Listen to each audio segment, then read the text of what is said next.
Hi, this is Kevin Gong. This is part 2 of my chess tactics video on forks. So in part 1 I went over the different ways that all the pieces can fork your opponent. In part 2 of this video I'm going to explain some of the more advanced issues with forks. So in the first part of this video I'm going to talk about how to escape forks. So let's say you're playing black here and white moves his king up to b4, forking your rook and your bishop. What do? Well, don't panic.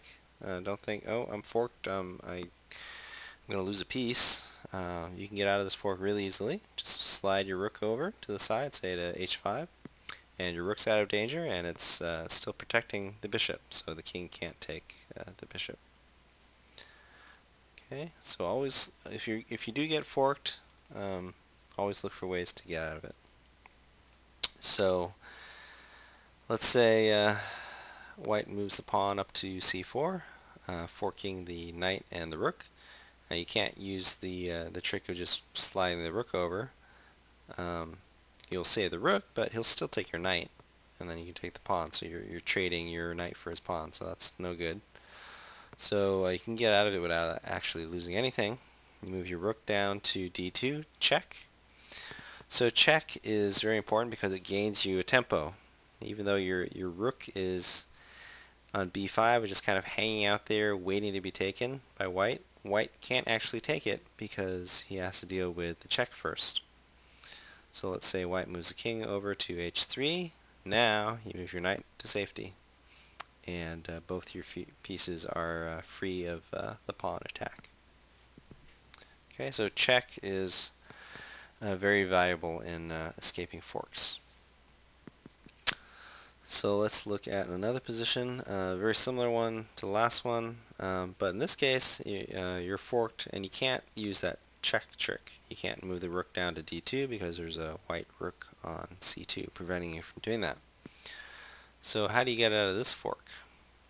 Well, one thing you can do is move the rook to d4. So instead of being on the defensive, you go on the attack. So you say, fine, you can take the rook, but I'm going to attack your rook, and we'll just trade. So going back to this position, if white decides to move the rook, let's say moves the rook to d2, then you can just slide your rook back to say d7, and then you're out of danger. So. So this is a position from a game I actually played online. I was playing black, and my opponent, as white, decided to sacrifice his bishop for 2 pawns and also get this fork where his queen on d5 is attacking my bishop and my rook. So how do I get out of this? Well, at first glance you might think, well, I could just use the check trick, right? Can't I just bring the bishop to b4, check, and then move the rook out of the way on the next move? The problem is that if you move the bishop to b4, he can block with pawn to c3. And so the c3 pawn is attacking the bishop, and the queen is attacking the rook. So you're still stuck. You're going to lose. At least you'll gain a pawn this way. You can take the pawn at c3, and then he'll take with this pawn, and then you can move your rook over. So at least you get a pawn out of that, but you're still losing your bishop. So there's a better way. Okay, if you move your queen to a5,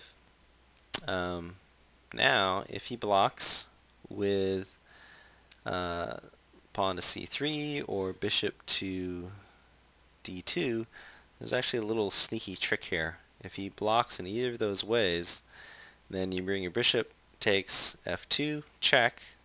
Okay, he has to deal with the check. Say, obviously, he'll probably just take the bishop with his king. Then you take his queen, which will be unguarded. So that was kind of my sneaky plan. But unfortunately, white knew about this plan, so he just moved the king over. But that's fine. We'll just move our rook over out of the way, and so we're out of the fork. Okay. So that was a few examples of escaping forks. So now I want to talk about setting up forks, or thinking about forks in the future. So in this position, you can't do a fork right away, but you can use a potential fork to your advantage. So whenever you see that you can check the opposing king with your knight, so in this case you can check with the knight to h6 or f6, you should think about, hey, can that fork my opponent, or can I set up a fork in the future?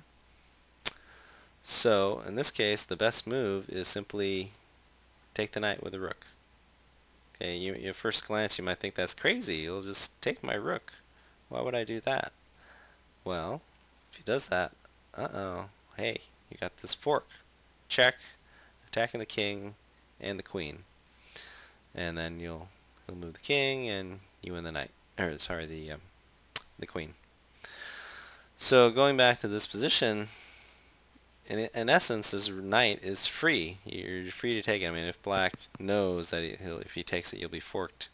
He'll be forked. He won't actually take it. So in essence, he'll just let you take it for free. So always think about forks in the future. So I'll look at one more example of that.